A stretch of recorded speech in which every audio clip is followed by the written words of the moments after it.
परमेश्वर के धन्य नाम की महिमा हो। प्रभात मनन के सत्र 1372 में आप सभी का बहुत ही विनम्रता के साथ स्वागत करता हूं। आइए आज का मनन के लिए हम पढ़ते हैं 1 तीमुथियुस अध्याय 4 पद 16।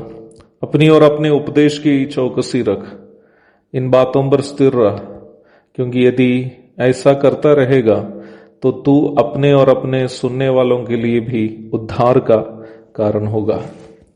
सेवकाई में सफल रहना हर एक सेवक की तमन्ना है। सेवकाई में सफल रहने का अर्थ यह नहीं है कि संस्था का डायरेक्टर बनना या बहुत अधिक आर्थिक बढ़ोतरी पाना। एक सुसमाचार प्रचारक की सफलता आत्माओं को जीतना और नई नई कलीसियाओं की स्थापना करना है। वही एक पास्टर या अगुवे की सफलता अपनी कलीसिया के विश्वासियों का आत्मिक बढ़ोतरी है। कई एक बार प्रभु की सेवा करने वालों की और वैसे ही विश्वासियों की सोच यह है कि सेवकाई में सफलता का मतलब ETH MDH डॉक्टरेट आदि लेना या गला फाड़कर भाषणबाजी करने से जो सम्मान मिलता है आदि है। परंतु प्रारंभ में पढ़ी गई पद में सेवकाई में सफलता पाने का रहस्य पौलुस अपना शिष्य तीमुथियुस को बता रहा है। अपनी और अपने उपदेश की चौकसी रख, इन बातों पर स्थिर रह, क्योंकि यदि ऐसा करता रहेगा तो तू अपने और अपने सुनने वालों के लिए भी उद्धार का कारण होगा।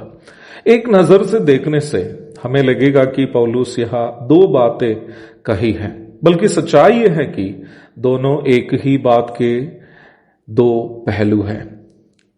पहली बात अपनी चौकसी करना, दूसरी बात अपने उपदेश की चौकसी करना।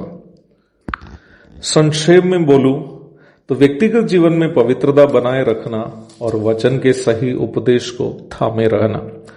भले ही व्यक्तिगत जीवन में पवित्रता बनाए रखना और सही उपदेश को थामे रहना दोनों दो बातों के जैसे लगे, सच्चाई है कि जैसे मैंने कहा ये दोनों एक के बिना दूसरी अधूरी है।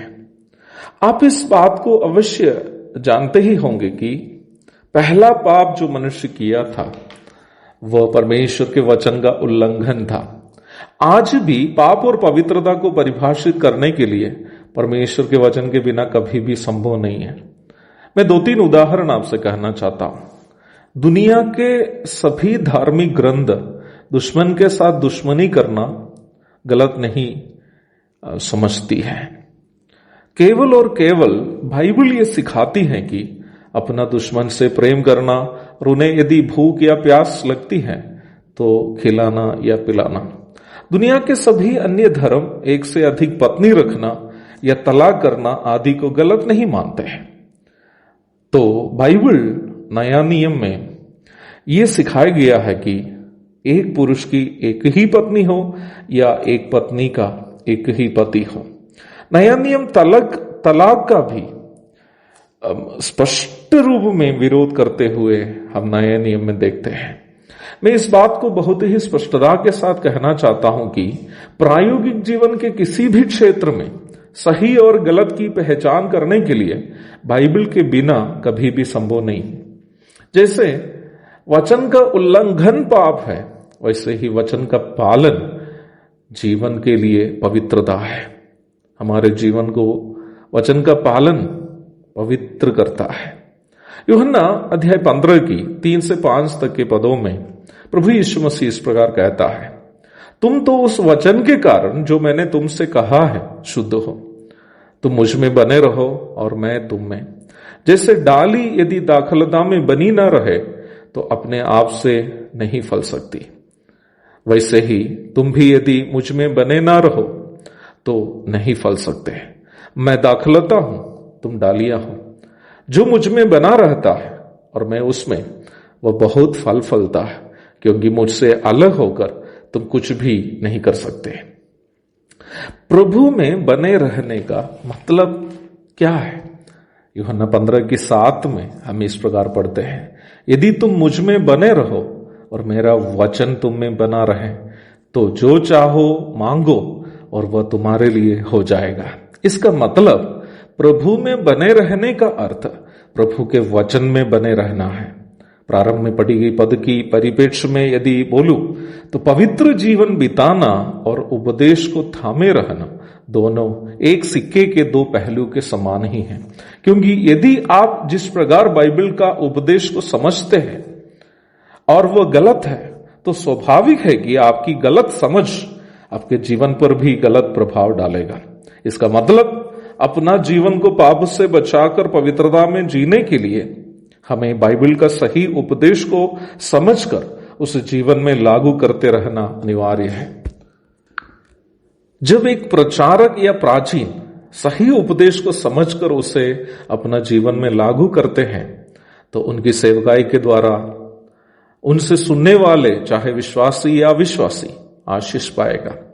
मुझे ये बात कहने पर खेद है कि कई अच्छे से अच्छे प्रतिभाशाली सेवकगण भी सेवा के क्षेत्र में इसलिए पराजित हो गए क्योंकि कहीं वे लोग व्यक्तिगत जीवन में नहीं तो वचन के उपदेश के साथ समझौता किया। काश उपदेश और पवित्रता के मामले में वे लोग समझौता नहीं करते तो प्रभु उनको कितना अधिक इस्तेमाल करता है। मेरे प्यारों, सेवकाई के क्षेत्र में सफलता पाने के लिए मात्र एक ही रहस्य है, वो यह है कि वचन का सही उपदेश को समझे, उसे सिखाए और उसी को जीवन में लागू करे, अर्थात उस उपदेश के अनुसार जीवन बिताए, जिसके परिणाम स्वरूप हमारी सेवा बहुत अधिक आशीषित हो जाएगा। पापी नरक से उद्धार पाएगा और विश्वासी पवित्रता में बढ़ते रहेगा। एक और शुभ दिन की धन्य कामनाओं के साथ आज का मनन का मैं यहाँ पूर्ण विराम करता हूं। प्रभु आप सबको आशीष दे। आमीन।